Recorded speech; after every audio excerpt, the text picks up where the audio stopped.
പ്രിയപ്പെട്ട സുഹൃത്തുക്കൾക്ക് നമസ്കാരം.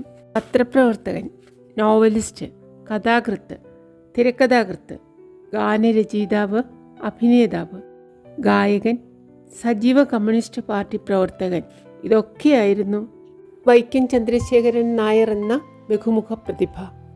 1928 കോട്ടയം ജില്ലയിലെ വൈക്കത്ത് ജനിച്ച ചന്ദ്രശേഖരൻ നായർ 17-ാം വയസ്സിൽ കോട്ടയം CMC കോളേജിലായിരിക്കുമ്പോഴാണ് കമ്മ്യൂണിസ്റ്റ് പാർട്ടി പ്രവർത്തനം തുടങ്ങിയത്.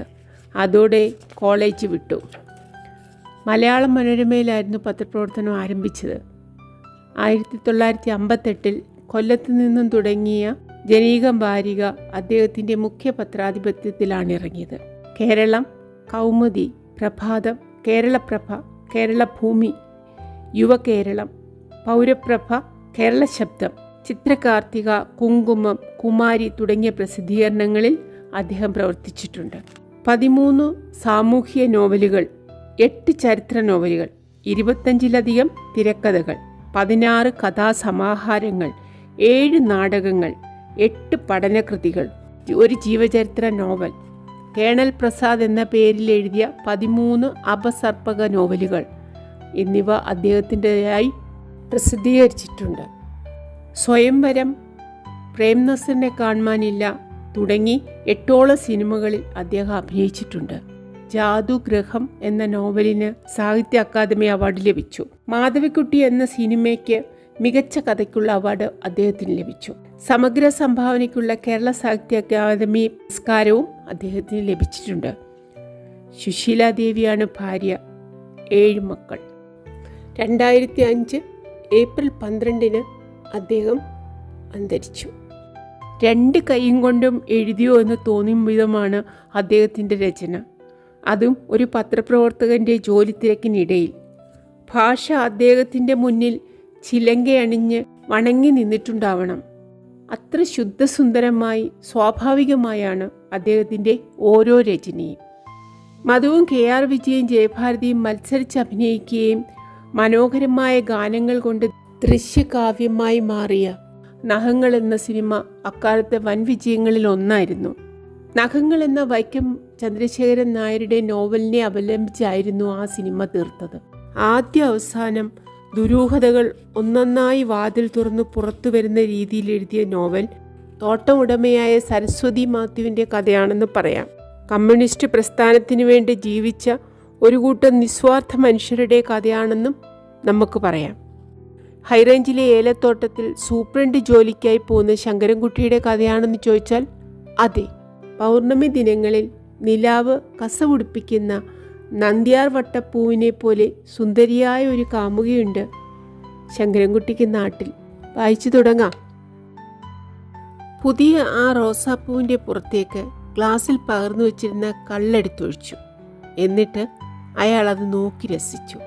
മുൻപിൽ നിന്ന പെണ്ണിനോട് പറഞ്ഞു, ഇനി മണപ്പിച്ച് നോക്കടി. അവൾ ചിരിച്ചു. ആ പാവം പൂവിനെയും കള്ളുനാറും. ഞാൻ നിന്നെ കിട്ടിയാൽ നിന്നെയും ഇങ്ങനെ കള്ളുനാറും.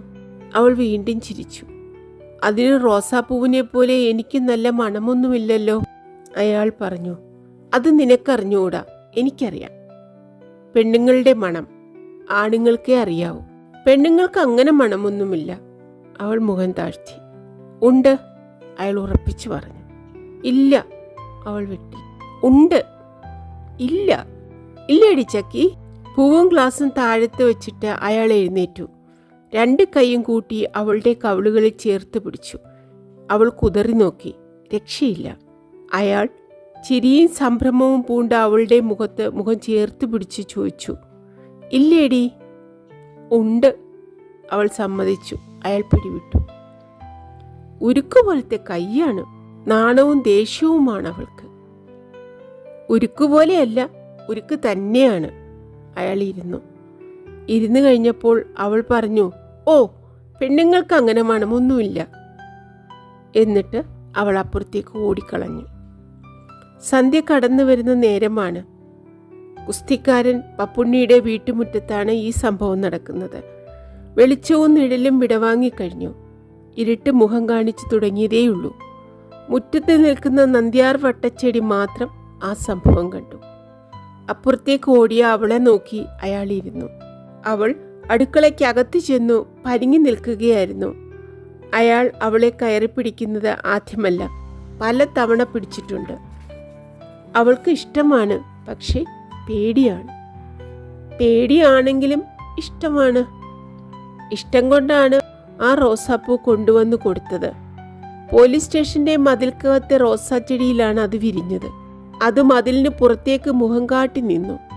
അകത്തേക്ക് നോക്കിയപ്പോൾ മനോവിഷമം ഉണ്ടായതുകൊണ്ടായിരിക്കാം അവളത് പൊട്ടിച്ചെടുത്തു. ശങ്കരൻകുട്ടിച്ചേട്ടൻ അവളുടെ വീട്ടിലേക്ക് പോകുന്നത് കണ്ടിട്ട് അയാൾക്ക് കൊടുക്കാമെന്ന് വിചാരിച്ചു തന്നെ. അങ്ങനെ കൊടുക്കാൻ തോന്നിയത് ഇഷ്ടം കൊണ്ടാണ്. ഗോമു അടുക്കളയിൽ കുറേ നേരം നിന്നു. മുൻവശത്ത് അനക്കമില്ല. അവൾ തിരിച്ചു ചെല്ലാൻ കാത്തിരിക്കുകയാണ്. അപ്പോൾ മുൻവശത്ത് നിന്നൊരു വിളി, എടാ പപ്പുണ്ണി. ആരാണത്? ശങ്കരൻകുട്ടിച്ചേട്ടനല്ല. ഗോമു മുൻവശത്തേക്ക് ചെന്നു. ശങ്കരൻകുട്ടിച്ചേട്ടനെ അവിടെ കണ്ടില്ല. പകരം മുറ്റത്ത് പോലീസുകാരൻ മൈദീൻ നിൽക്കുന്നു. നിന്റെ തന്ത എവിടെടി പെണ്ണെ? മൈദീൻ ചോദിച്ചു. മങ്ങിയ വെളിച്ചത്തിൽ മൈദീൻ്റെ ചുമന്ന കണ്ണുകൾ ആകാശത്ത് നിന്ന് 2 മുഴുത്ത ചോരത്തുള്ളികൾ വീണതുപോലെ നിന്നു. അച്ഛൻ ഇവിടെ ഇല്ല, ഗോമു പറഞ്ഞു.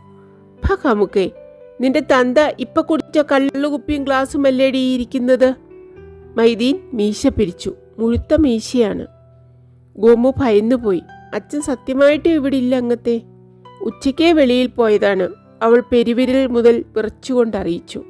കള്ളം പറയുന്നോ? മൊയ്തീൻ നടക്കലിലേക്ക് കാല് വെച്ചു. നിന്റെ തന്ത കുടിച്ച കള്ളും പാത്രവും ഇരിക്കുന്നു. എന്നിട്ട് നീ കള്ളു കുടിച്ചത് അവളുടെ തന്തയല്ല, നിന്റെ തന്തയാണ്. ഒരു മിന്നൽ പോലെയാണ് അത് നടന്നത്. ശങ്കരൻകുട്ടി നന്ദ്യാർവട്ടച്ചെടിയുടെ പുറകിൽ നിന്നും ചാടിയെത്തി. മരക്കഴ കൊണ്ട് മരത്തിന്മേൽ അടിച്ചതുപോലൊരു ശബ്ദം. മൈദീൻ നിലത്ത് കിടന്നുരുണ്ടു. അയ്യോ ചേട്ടാ, ഗോമു അങ്കലാപ്പോടെ വിളിച്ചു. അടുത്ത പടി മൈദീൻ്റെ വയറ്റത്ത് ഒരു ചവിട്ട്. കുഞ്ഞേ, എന്നെ ഇനിയൊന്നും ചെയ്യരുത്, മൈദീൻ മണ്ണിൽ കിടന്നുകൊണ്ട് വിളിച്ചു. എണീക്ക്. ശങ്കരൻകുട്ടി കൈവിരലിൻ്റെ അറ്റം കൊണ്ടാണത് പറഞ്ഞത്. മൈദീൻ വയറ് പൊത്തിപ്പിടിച്ചുകൊണ്ട് എഴുന്നേറ്റു. ശങ്കരൻകുട്ടി അയാളുടെ കൈക്ക് പിടിച്ച് മുറ്റത്ത് കിടന്ന സ്റ്റൂളിലിരുത്തി.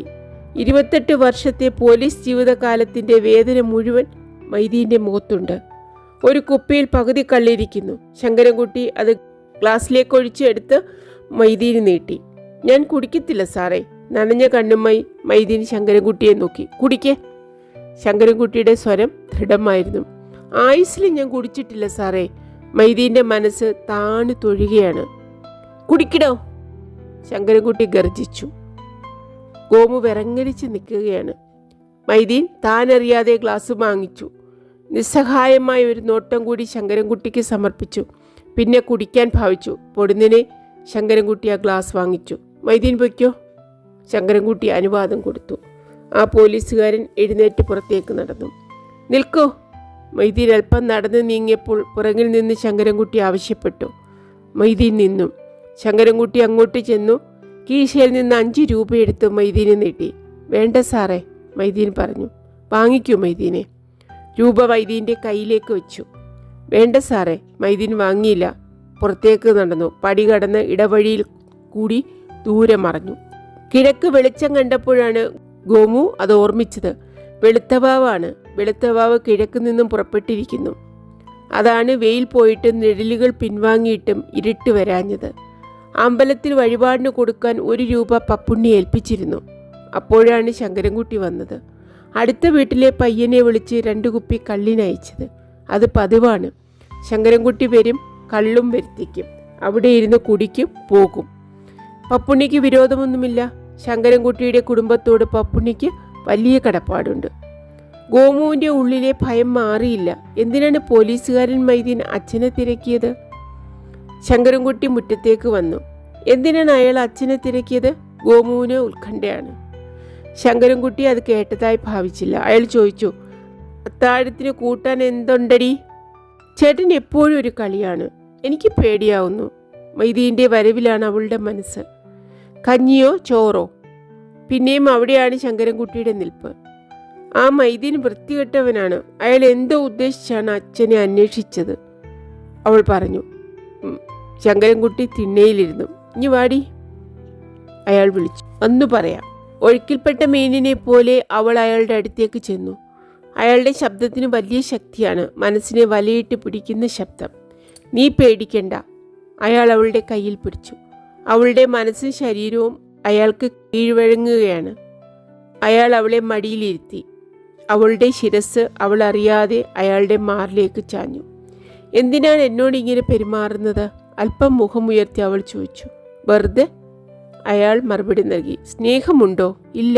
പിന്നെ വെറുതെ. ഞാൻ നശിച്ചു പോവും. പോകട്ടെ. ചേട്ടൻ വലിയ കുടുംബക്കാരനാണ്. അതെ. ഞങ്ങൾ പാവങ്ങളാണ്. അതെ. എന്നെ വിട്ടേക്കൂ. മനസ്സില്ല. കിഴക്കൻ വൃക്ഷങ്ങളുടെ പിറകിൽ വെളുത്തവാവിൻ്റെ മുഖം കണ്ടു തുടങ്ങി.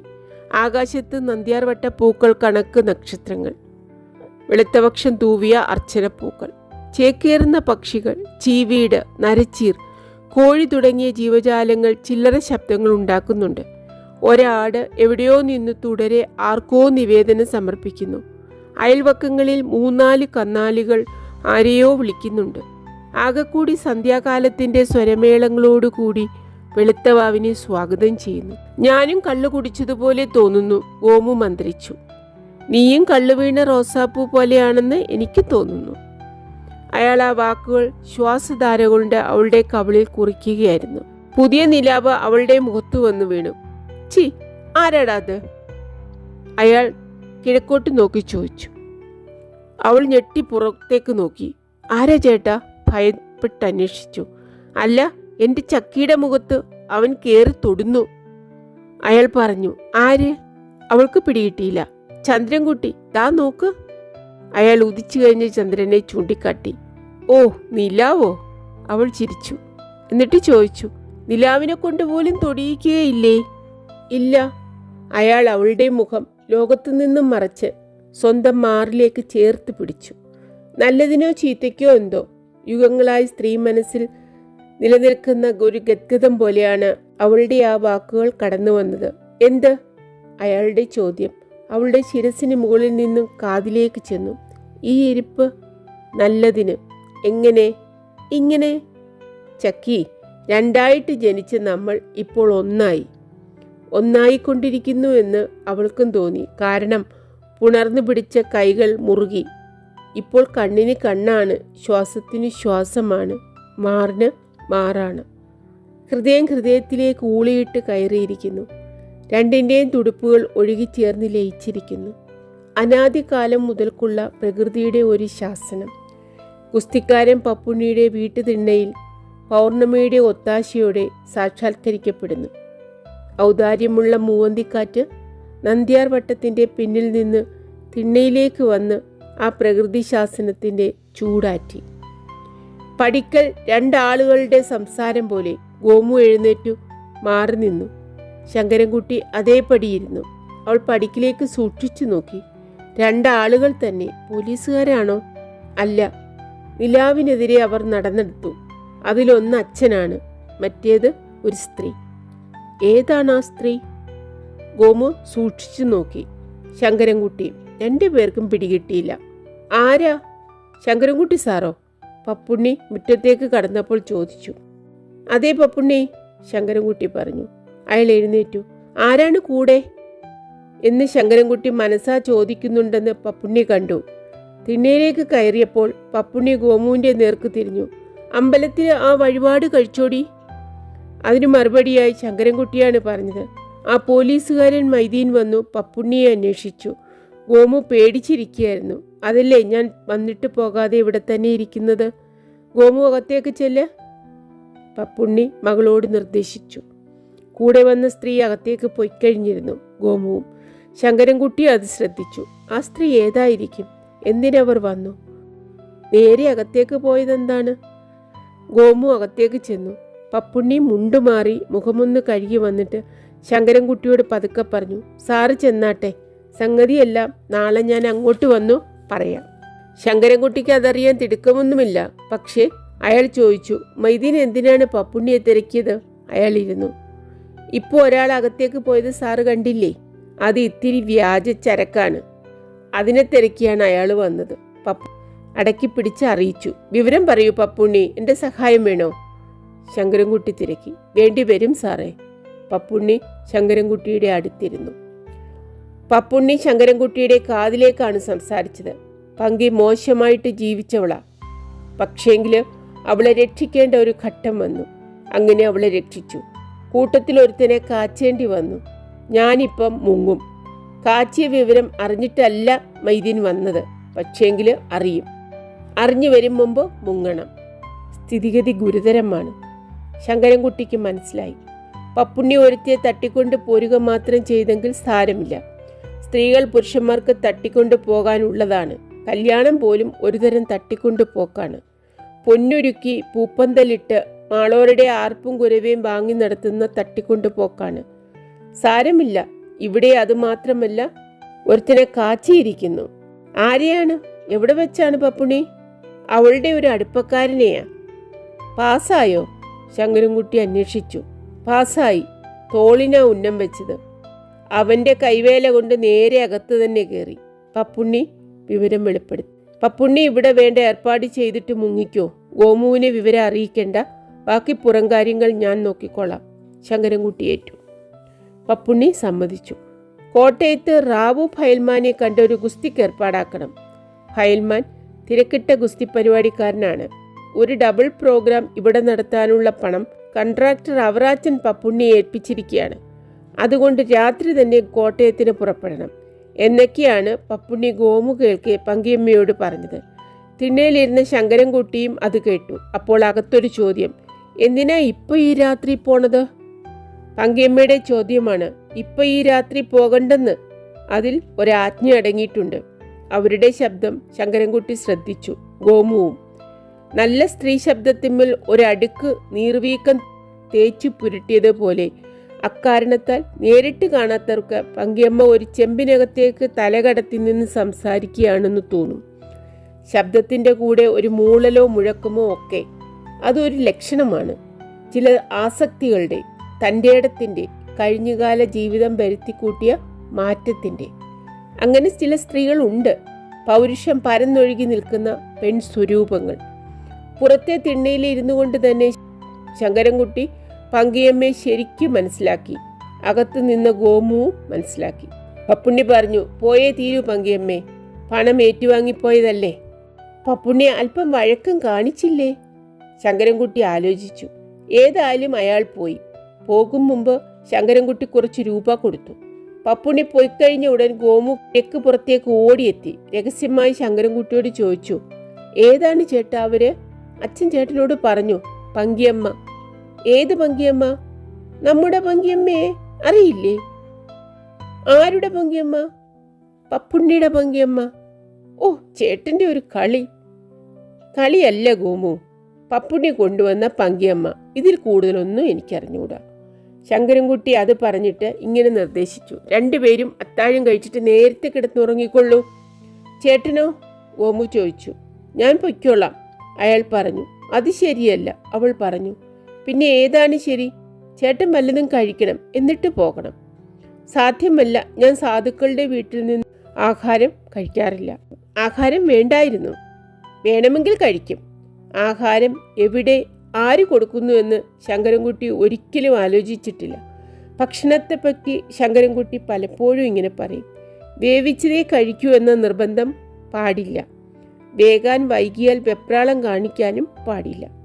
എനിക്ക് അവസാനമായാലും മതി, അല്പം കിട്ടണമെന്നേ ഉള്ളൂ. മനസ്സില്ലാ മനസ്സോടെയാണ് ഗോമു അത്താഴം കഴിക്കാൻ അടുക്കളയിലേക്ക് പോയത്. ശങ്കരൻകുട്ടി പുറത്തിരിക്കുന്നു. അത്താഴം കഴിച്ചിട്ടില്ല, പോകുന്നുമില്ല.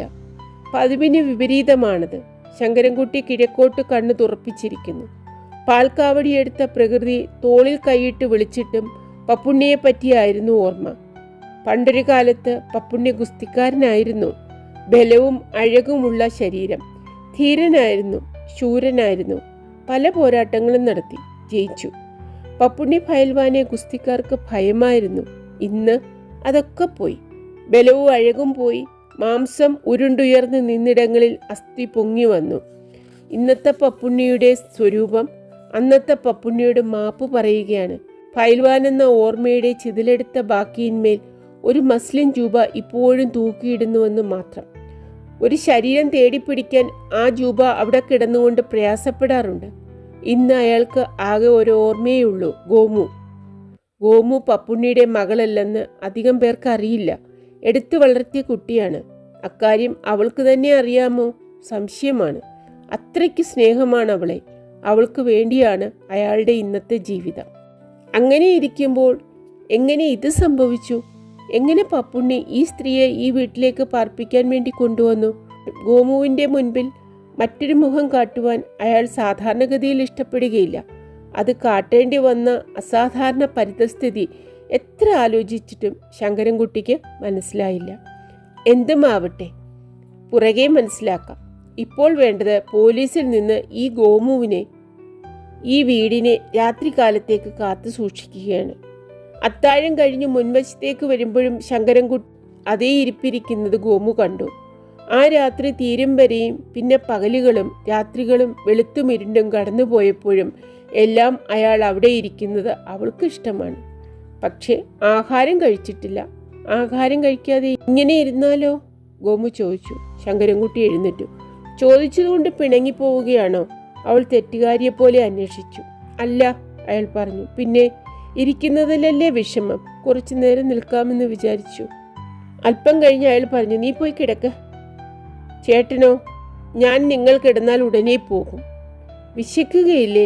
അവൾക്ക് സമാധാനം വരുന്നില്ല. വിശക്കും. അതിന്? അയാൾ അവളെ നോക്കി. നിന്റെ കൈയിങ്ങി നീട്ടിക്കേ. അവൾ വലത് കൈ നീട്ടി. അയാൾ അത് പിടിച്ച് മുഖത്തോട് ചേർത്തു. അയാളുടെ മുഖം അല്പനേരമായി കൈക്കുള്ളിലിരുന്നു. പിന്നെ വിട്ടു. പോയി കിടന്നോളൂ. തിരുവാതിര നിലാവിൽ തുടിയും കുളിയും കൊണ്ട് ഇളകി മറിഞ്ഞ അമ്പലക്കുളം കണക്കിയായി ഗോമുവിൻ്റെ മനസ്സ്. അവൾ അകത്ത് കയറി വാതിലടച്ചപ്പോൾ അയാൾ അവളെ തന്നെ നോക്കുകയായിരുന്നു.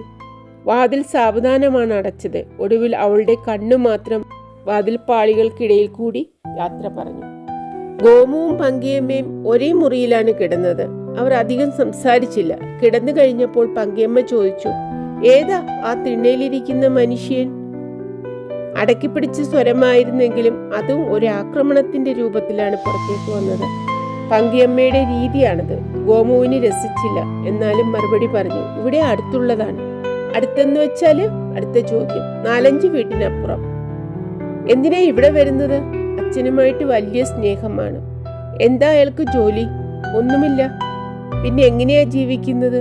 അവര് വലിയ സ്വത്തുള്ളവരാണ്. എന്നിട്ടാണോ ഇങ്ങനെ വീട് വീടാന്തരം കയറിയിറങ്ങി നടക്കുന്നത്? ശങ്കരൻകുട്ടിച്ചേട്ടൻ അങ്ങനെ എല്ലായിടത്തും പോകാറില്ല. ഇവിടെ വരും, അത്രേ ഉള്ളൂ. എന്താ ഇവിടെ എന്താ പ്രത്യേകത? ഗോമു ആ ചോദ്യത്തിന് മറുപടി പറഞ്ഞില്ല. അതുവരെ ചോദിച്ചതൊന്നും അവൾക്ക് ഇഷ്ടമായില്ല.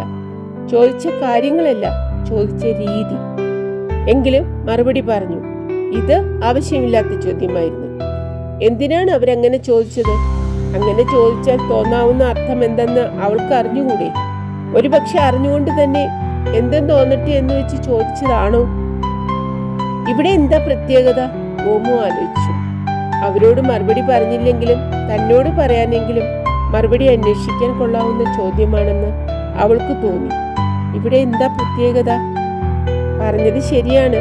ശങ്കരൻകുട്ടി നടക്കാത്ത സ്ഥലമില്ല, ഉണ്ടാക്കാത്ത വഴക്കില്ല. ഒരുമാതിരിപ്പെട്ടവർക്ക് ഭയമാണ്. പക്ഷെ എങ്ങും പോകാറില്ല. മറ്റൊരു വീട്ടിൽ പോകുന്നത് പപ്പുണ്ണിയുടെ താമസ സ്ഥലത്ത് മാത്രമാണ്. ഇവിടെ എന്താ പ്രത്യേകത? മനസ്സ് ഒറ്റാലും വലയും കൊണ്ട് നീന്തി നോക്കുകയാണ്. ഒറ്റാലി പലയിടത്തും കുത്തി. പല ഉരു എറിഞ്ഞു. ഒഴുക്ക്, നല്ല ഒഴുക്ക്. അതിൽ നിന്ന് ഒരു മറുപടി ഒറ്റിയോ വീശിയോ എടുക്കണം. ഇവിടെ എന്താ പ്രത്യേകത? വലത് കൈയുടെ വെള്ളയിൽ ഒരു ചൂട്. പെട്ടെന്ന് ഒരു ഓർമ്മ. വലത് കൈയുടെ വെള്ള അവളുടെ ചുണ്ടോട് അമർന്നിരിക്കുകയാണ്. എന്തിനാണ് അങ്ങനെ വെച്ചത്? അറിഞ്ഞുകൊണ്ടാണോ അങ്ങനെ വെച്ചത്? അല്ലെന്ന് പറയുക വയ്യ. അറിഞ്ഞുകൊണ്ടാണ്. അല്പം മുമ്പ് ശങ്കരൻകുട്ടിയുടെ ചുണ്ടും മൂക്കും കവിളും എല്ലാം കൂടി ആ കൈവെള്ളയിൽ കുറച്ചു നേരം ഇരുന്നു. പിന്നെ സാവധാനം കഥകടയ്ക്കുന്നതിനിടയ്ക്ക് കഴിയുന്നത്ര വിശദമായ കണ്ണുകൾ കൊണ്ട് ഉറങ്ങട്ടെ എന്ന് ചോദിച്ചു. കഥകടച്ചു കഴിഞ്ഞപ്പോൾ കൈക്കുള്ളിൽ നിന്നും അത് പോകാതെ സൂക്ഷിക്കുകയായിരുന്നു. ഏത്? അത്. ഏത്? അത്. അതെങ്ങനെയാണ്? ഇഷ്ടമുള്ളവർ തൊടുന്നിടത്ത് ആത്മാവ് പതിയും. ആ ആത്മാവ് താഴെ പോകാതെ സൂക്ഷിച്ചു കിടക്കയിൽ ചെന്ന് കിടന്നാൽ അതിൽ നിന്ന് ചൂട് കിട്ടും, തണുപ്പ് കിട്ടും, ഹൃദയ മന്ത്രങ്ങൾ കിട്ടും. പാട്ടും നൃത്തവും പരിമളവും എല്ലാം കിട്ടും. ഗോമുവിൻ്റെ വലത് കൈക്കുള്ളിൽ ഇതെല്ലാം ഉണ്ടായിരുന്നു. അതാണ് അവൾ ആ ചുണ്ടുകളോട് ചേർത്ത് പിടിച്ചത്. അറിഞ്ഞു തന്നെ, ഓർമ്മിച്ച് തന്നെ. ഇത്തരം മുഹൂർത്തങ്ങളിൽ ഓർമ്മയും വിസ്മൃതിയും തമ്മിൽ മനസ്സിൽ കിടന്ന് കളിത്തട്ട് കളിക്കും. നമ്മൾ അറിയുകയില്ല. ഇവിടെ പ്രത്യേകതയുണ്ട്, അതുകൊണ്ടാണ് വരുന്നത്. ശങ്കരൻകുട്ടിക്കും ഗോമുവിനും അതറിയാം. ഈ പുതിയ സ്ത്രീക്ക് അത് തോന്നിയിരിക്കുമോ? അതുകൊണ്ടാണോ അത് ചോദിച്ചത്? ഗോമു മറുപടി പറഞ്ഞില്ല. അവർ പിന്നെ ഒന്നും മിണ്ടിയുമില്ല. ഗോമുവിന് ഉറക്കം വന്നില്ല. ശങ്കരൻകുട്ടി ചേട്ടൻ പോയി കാണുമോ, അതോ തിണ്ണയിൽ ഇരിപ്പുണ്ടോ? ആ സ്ത്രീ ഉറങ്ങുകയാണെന്ന് തോന്നുന്നു. ഒന്ന് വാതിൽ തുറന്നു നോക്കിയാലോ എന്ന് ഗോമുവിൻ്റെ മനസ്സ് പറഞ്ഞു. വേണ്ട, ഒരുപക്ഷെ അവർ ഉറങ്ങിയിട്ടില്ലെങ്കിൽ വല്ലാത്ത തെറ്റിദ്ധാരണ ഉണ്ടാവും. പോരെങ്കിൽ അർത്ഥം വെച്ച ഒരു ചോദ്യം ചോദിച്ചിട്ടാണ് അവർ ഉറക്കം ആരംഭിച്ചത്. വല്ലതുമൊക്കെ ധരിച്ചു കളയുന്ന സ്ത്രീയാണെന്ന് അവരുടെ അന്വേഷണങ്ങളിൽ നിന്ന് തെളിയുന്നു.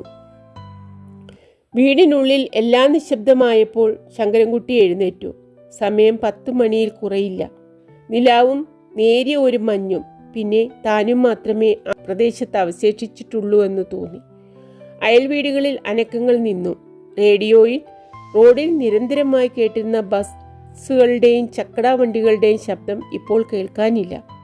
ഗോമുവിനെയും ആ വീടിനെയും കാക്കാനാണ് താനവിടെ കുത്തിയിരിക്കുന്നത്. ഇപ്പോൾ ആ ദിക്കാകെ തൻ്റെ കാവലിലായിരിക്കുന്ന പോലെ. പപ്പുണ്ണി എവിടെ പോയിരിക്കും?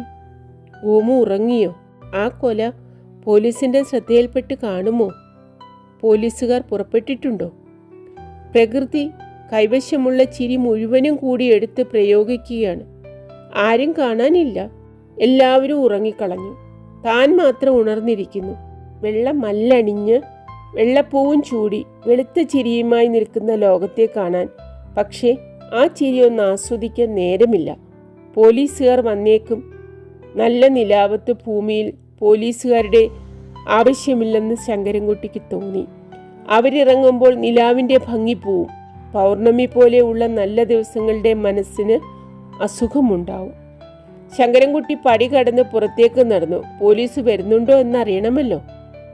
പപ്പുണ്ണിയുടെ വീട്ടിന് പിന്നാമ്പുറത്തെ ഒറ്റച്ചൂഴൻ പൂക്കൈതയുടെ മറയിൽ നിന്ന് ശങ്കരൻകുട്ടി പടി കടന്ന ഉടനെ ഒരു മനുഷ്യൻ മുൻവശത്തേക്ക് വന്നു. വെളുത്ത ഉടുപ്പ്, തലയ്ക്കൊരു കെട്ട്, പാത്തും പതുങ്ങിയുമാണ് തിണ്ണയിൽ കയറിയത്. നിലാവെളിച്ചം കൂടിപ്പോയതിൽ പ്രയാസപ്പെട്ട് മെല്ലെ വാതിലിനടുത്തേക്ക് ചെന്നു. ചുറ്റും നോക്കി. അപ്പോൾ ശ്വാസധാര മുഴുവൻ ആ മുഖത്ത് പിടിച്ചു കെട്ടിയിരിക്കും പോലെയുണ്ട്.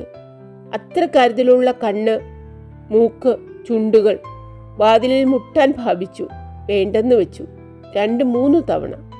ശങ്കരൻകുട്ടി പടി കടന്ന് ഇടവഴിയിൽ കൂടി കുറേ ദൂരം പൊയ്ക്കഴിഞ്ഞിരുന്നു. പോലീസ് സ്റ്റേഷനിലേക്കാണ്. ആ മനുഷ്യൻ 4ാമത് കൈ ഉയർത്തിയപ്പോൾ രണ്ടും കൽപ്പിച്ച് കതകിൽ മുട്ടി. പപ്പുണ്ണി! ആ വിളി മുൻപിലെ കതക് പോലും കേട്ടില്ലെന്ന് തോന്നി. വീണ്ടും ഒരു മുട്ടുകൂടി. പപ്പുണ്ണി! ആരാണത്? അകത്തു നിന്നൊരു ചോദ്യം. ഗോമുവാണ്. അകത്തു നിന്ന് തന്നെ മറ്റൊരു ചോദ്യം. ആരാ കൊച്ചെ വിളിക്കുന്നത്? പങ്കിയമ്മ ഗോമുവിനോട് അന്വേഷിക്കുകയാണ്. പുറത്ത് ആ മനുഷ്യൻ അടക്കി പിടിച്ചറിയിച്ചു. ഞാനാണ്, ചേട്ടൻ. പപ്പുണ്ണിയില്ലേ? ഇല്ല. ഗോമു മറുപടി നൽകി. അവൾ തിടുക്കത്തിൽ എഴുന്നേറ്റ് തിരി താഴ്ത്തി വെച്ചിരുന്ന അരിക്കിലാമ്പ് തെളിച്ച് കയ്യിലെടുത്ത് കതകു തുറന്നു. പുറത്തുനിന്ന ആളിനെ കണ്ടു. അച്യുതൻ നായർ ചേട്ടനോ? ഗോമു പെട്ടെന്ന് മുറിയുടെ ഭിത്തിയിൽ ഒരിടത്ത് തൂക്കിയിരുന്ന താക്കോലെടുത്ത് പുറത്തുനിന്ന ആളിൽ നീട്ടി. അച്ഛൻ നാളെ വരും. കോട്ടയത്ത് പോയിരിക്കുകയാണ്. ഇതാ ചായ്പിൻ്റെ താക്കോല്, ഗോമു പറഞ്ഞു. താക്കോൽ വാങ്ങിക്കൊണ്ട് ആ ആൾ താഴ്ന്ന ശബ്ദത്തിൽ ചോദിച്ചു. വേറൊരു സ്ത്രീയുടെ ശബ്ദം കേട്ടു. ആരാണ് ഗോമു അത്? ഗോമു തിടുക്കത്തിൽ പറഞ്ഞു. എനിക്കും നല്ല നിശ്ചയമില്ല ചേട്ടാ. അച്ഛനെ അറിയാവൂ. നീ കിടന്നോളൂ. ആ മനുഷ്യൻ അത്രയും പറഞ്ഞിട്ട് പുറകിലെ ചായ്പ് മുറിയിലേക്ക് പോയി. ഗോമു കതകടച്ചു. വിളക്കിലെ തിരി താഴ്ത്തി മൂലയിൽ വെച്ചു. എന്നിട്ട് തിരിച്ചു പായയുടെ അടുക്കൽ ചെന്നു. അപ്പോൾ ഉറങ്ങും പോലെ കിടന്ന പങ്കിയമ്മ ചോദിച്ചു. ആരാണ് കൊച്ചയാ വന്നത്? ഗോമു ഉടനെ മറുപടി പറഞ്ഞില്ല. പറയാൻ വിഷമം. അപ്പോൾ അവരുടെ അടുത്ത ചോദ്യം. പറയാൻ പാടില്ലാത്ത ആളാണോ? ഗോമു പെട്ടെന്ന് മറുപടി നൽകി. അച്ഛൻ്റെ ഒരു കൂട്ടുകാരനാണ്. ഇവിടെയാണോ കിടപ്പ്? അവരുടെ സംശയം. ചിലപ്പോൾ വരും. വന്നാൽ ആ ചായ്പിൽ കിടക്കും. അവരുടെ ചോദ്യങ്ങളെ നേരിടുവാൻ ഗോമു പ്രയാസപ്പെടുകയാണ്. നേരത്തെ തിണ്ണയിൽ കുത്തിയിരുന്ന ആളെപ്പോലെ വല്ലവരുമായിരിക്കും. ഗോമു അതിന് സമാധാനം പറഞ്ഞില്ല. അവരുടെ മനസ്സ് എങ്ങനെ പ്രവർത്തിക്കുന്നുവെന്ന് ഗോമുവിനറിയാം. അത് ഉടനെ തിരുത്താൻ മാർഗമില്ല. എന്തു പറയും? ശങ്കരൻകുട്ടിയുടെ ഇരിപ്പ് അവർ കണ്ടു. കണ്ടിട്ട് അവർ സംശയിച്ചതിൽ എന്ത് തെറ്റ്? ഇപ്പോൾ അച്യുതൻ നായർ വന്നു, താക്കോൽ വാങ്ങി, ചായ്പിലേക്ക് പോയി. കൂടുതൽ സംശയിച്ചതിൽ എന്തു കുറ്റം? കാണുന്നത് സത്യങ്ങളാണ്, കാണാത്തതും സത്യങ്ങളാണ്. രണ്ടും തമ്മിൽ പലപ്പോഴും പൊരുത്തപ്പെടാതെ പോവും. കണ്ടതായാലും കാണാത്തതായാലും ശരിയായി ധരിക്കാത്തതെല്ലാം സംശയങ്ങളിലേക്ക് വഴിയും വാതിലും തുറന്നു കൊടുക്കൂ. ഗോമുവിന് ആ സ്ത്രീയോട് ഒരു പരിഭവവും തോന്നിയില്ല. അച്യുതൻ നായർ ആരെന്ന് തുറന്നു പറഞ്ഞാലോ? ഗോമു ആലോചിച്ചു. വേണ്ട, ആ സ്ത്രീ എങ്ങനെയുള്ളവരാണെന്ന് നിശ്ചയമില്ല. അച്യുതൻ നായർ ഒളിച്ചു നടക്കുന്ന ആളാണെന്ന് പറഞ്ഞാൽ, പോലീസ് അന്വേഷിക്കുന്ന ആളാണെന്ന് അറിഞ്ഞാൽ അവർ ഭയപ്പെട്ടാലോ? ഒരുപക്ഷെ ഭയപ്പെട്ടിട്ടില്ലെങ്കിൽ തന്നെ പൂർണ്ണ വിശ്വാസമില്ലാത്ത ഒരാളെ അത് അറിയിക്കാതിരിക്കുകയാണ് ഭദ്രതയ്ക്ക് നല്ലത്. മറ്റൊരു വിചാരം, അച്യുതൻ നായർ ചേട്ടൻ അത്താഴം കഴിച്ചതായിരിക്കുമോ? അന്നേ ദിവസം അദ്ദേഹം എന്തെങ്കിലും ആഹാരം കഴിച്ചിരിക്കുമോ? ഒന്നും ചോദിച്ചില്ല. സാധാരണഗതിയിൽ ചോദിക്കാറുണ്ട്. ഇന്ന് ആ സ്ത്രീ കിടക്കുന്നുവെന്ന ഓർമ്മ കൊണ്ടാണ് ചോദിക്കാതിരുന്നത്. അച്യുതൻ നായർ ആഹാരം കഴിച്ചിരിക്കുകയില്ല. ചിലപ്പോൾ 2-3 ദിവസങ്ങളായി തന്നെ ബീഡിയോ ചായയോ ആയിരുന്നിരിക്കും ആഹാരം. ഇപ്പോൾ വിശന്ന് കിടക്കുകയായിരിക്കും. കണ്ണടയുന്നില്ല. മനസ്സിന് സമാധാനം വരുന്നില്ല. ഗോമു എഴുന്നേറ്റു. അവൾ സാവധാനം വിളിച്ചു, ചേച്ചി, ചേച്ചി.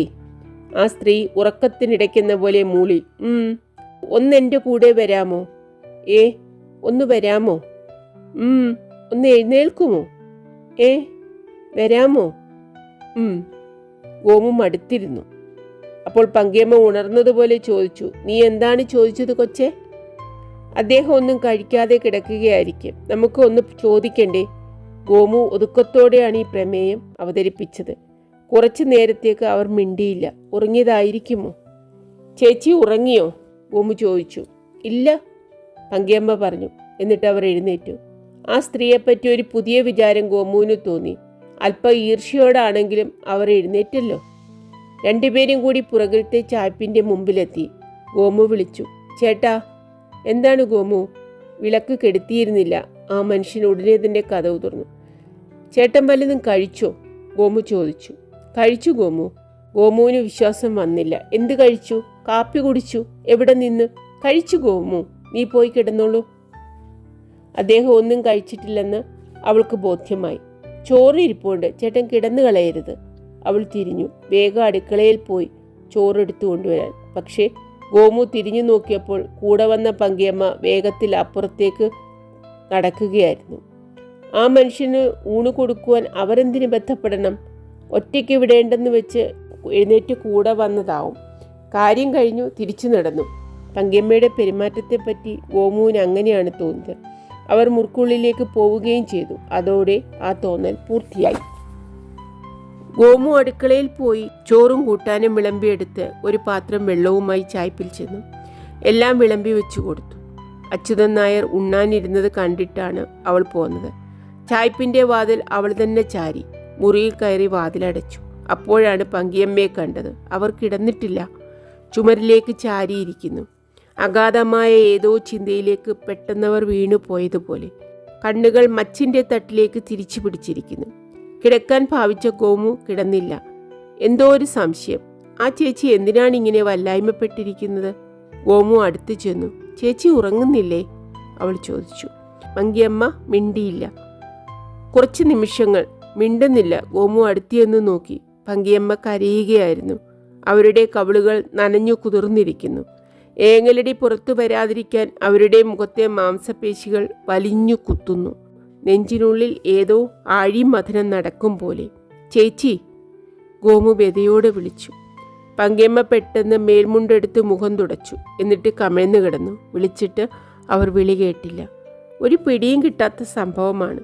എന്തിനാണ് അവർ കരയുന്നത്? ഗോമുവിന് ഒരു സംശയം തോന്നി. ചായ്പിൻ്റെ മുമ്പിൽ ചെന്ന ഉടനെ പങ്കിയമ്മ തിരിച്ചു പോന്നു. അച്യുതൻ നായരെ കണ്ട ഉടനെ. അപ്പോൾ ആ മനുഷ്യനെ കണ്ടതും ഈ കരച്ചിലുമായി എന്തെങ്കിലും ബന്ധമുണ്ടോ?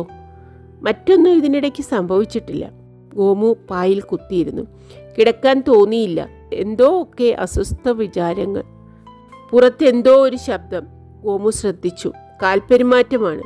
കാലല്ല, കനത്ത ബൂട്ട്സുകൾ തിണ്ണയിൽ അമർന്നു മാറുന്ന ശബ്ദമാണ്. ഭീതി. അന്ന് വൈകുന്നേരം മൊയ്തീൻ വന്ന് അച്ഛനെ അന്വേഷിച്ചത് ഗോമു ഓർമ്മിച്ചു. അപ്പോൾ ശങ്കരൻകുട്ടി അയാളെ അടിച്ചു, ഭയപ്പെടുത്തി പുറത്തയച്ചു. മൊയ്തീൻ വൈരാഗ്യത്തോടെ തിരിച്ചു വരാനും മതി. എങ്കിൽ അവൾ ഭയപ്പെട്ടു. പോലീസാണെങ്കിൽ പുറകിലുള്ള ചായ്പിൽ അച്യുതൻ നായരുണ്ട്. വാതിലിൽ ആരോ ബലമായി മുട്ടുന്നു. മനസ്സിലേക്ക് ഒരു ചുമട് തീക്കനൽ എടുത്തു മറിച്ചതുപോലെയായി. ഗോമു എഴുന്നേറ്റു. എന്ത് ചെയ്യണമെന്നറിയാതെ നിന്നു. പങ്കിയമ്മ തല പൊക്കി നോക്കി. അവരും എഴുന്നേറ്റു. എന്തോ ആശങ്ക അവയെയും ബാധിച്ചിട്ടുണ്ട്. വാതിലിൽ വീണ്ടും മുട്ടുന്നു. ഗോമു വിളക്ക് തെളിച്ച് രണ്ടും കൽപ്പിച്ച് വാതിൽ തുറന്നു. ഒരു നടുക്കം. പോലീസ് ഇൻസ്പെക്ടർ അകത്തേക്ക് നോക്കി. തൊട്ടു മുൻപിൽ നിൽക്കുന്നു. നിലാവത്ത് ചെമ്മണ്ണ് വന്ന് വീണതുപോലെ 5-6 പോലീസുകാരും. പപ്പുണ്ണി എവിടെ? ഇൻസ്പെക്ടർ ചോദിച്ചു. അടിമുടി വിറങ്ങലിച്ചു ഗോമു അറിയിച്ചു. അച്ഛൻ ഇവിടെ ഇല്ല. പിന്നെ എല്ലാം ഞൊടിയിടയിലാണ് നടന്നത്. ഇൻസ്പെക്ടറുടെ കൽപ്പനയനുസരിച്ച് 2 പോലീസുകാർ മുറിക്കുള്ളിലേക്ക് കയറി. ബാക്കിയുള്ളവർ വീടിന് ചുറ്റും പാഞ്ഞെത്തി. അയ്യോ ചേച്ചി, ഗോമു വിളിച്ചുപോയി. അവൾ പുറത്തേക്ക് ഓടി മുറ്റത്തിറങ്ങി. പങ്കിയമ്മ പുറത്തു വന്നു. അതിനിടയ്ക്ക് പുറകിലത്തെ ചായ്പിൻ്റെ കതകിൽ പോലീസുകാർ ചവിട്ടുന്നു. ഗോമു നിസ്സഹായിയായി യാചിച്ചു. യജമാനനെ, ഞങ്ങളെ ദ്രോഹിക്കരുത്. ആ സമയത്തിനുള്ളിൽ പോലീസുകാർ അച്യുതൻ നായരെയും കൊണ്ട് മുൻവശത്തേക്ക് വന്നു കഴിഞ്ഞു. ചേട്ടാ, എൻ്റെ ചേട്ടാ, ഗോമു ഹൃദയം പൊട്ടുമാറി വിളിച്ചു. ഗോമു പേടിക്കാതെ, സാരമില്ല. അച്യുതൻ നായർ ശാന്തമായ സ്വരത്തിൽ അവളെ സമാധാനിപ്പിച്ചു. ആഹാരം കഴിച്ച് തീരും മുമ്പാണ് അവർ അദ്ദേഹത്തെ പിടിച്ചിറക്കിയത്. കയ്യിൽ ചോറ് പുരണ്ടിരുന്നു. ഇൻസ്പെക്ടർ നോക്കി. പ്രതീക്ഷിക്കാത്ത പുള്ളിയാണ് മുൻപിൽ നിൽക്കുന്നത്. പപ്പുണ്ണിയെ കിട്ടിയില്ല. പക്ഷേ കയ്യിൽ കിട്ടിയത് ഭയങ്കര വസ്തുവിനെയാണ്. പിടികിട്ടാത്ത അച്യുതൻ നായരെയാണ്. പെട്ടെന്നുണ്ടായ അത്ഭുതം പുറത്തു കാട്ടിയില്ല. ഉടനെ തന്നെ വിലങ്ങെടുത്തു. ഞാനൊന്ന് കൈ കഴുകട്ടെ, അച്യുതൻ നായർ പറഞ്ഞു. സ്റ്റേഷനിൽ ചെന്നിട്ടാവാം, ഇൻസ്പെക്ടർ മറുപടി നൽകി. വിലങ്ങ് വെച്ചു അയാളെയും കൊണ്ട് അവർ നടന്നു. ചേച്ചി, ചേച്ചി, ഗോമു ഹൃദയം പൊട്ടുമാറി വിളിച്ചു. അതിനകം തന്നെ പങ്കിയമ്മ തിണ്ണയിൽ നിന്ന് മുറ്റത്തെ കലച്ചു വീണ് കഴിഞ്ഞിരുന്നു. ഗോമു ഓടിച്ചെന്ന് അവരെ താങ്ങി. പകുതി ബോധത്തിൽ അവർ മന്ത്രിച്ചു. ചേട്ടാ, എൻ്റെ ചേട്ടാ. കനത്ത ബൂട്ട്സുകളുടെ ശബ്ദം വെളുത്തവാവിൻ്റെ ഹൃദയത്തിലേക്ക് കാർന്നു പിടിച്ചുകൊണ്ടിരുന്നു. പ്രിയപ്പെട്ട സുഹൃത്തുക്കളെ, നഖങ്ങളുടെ 1-ാം അധ്യായം വായിച്ചു കഴിഞ്ഞു. വേഗം വരാം. Thank you.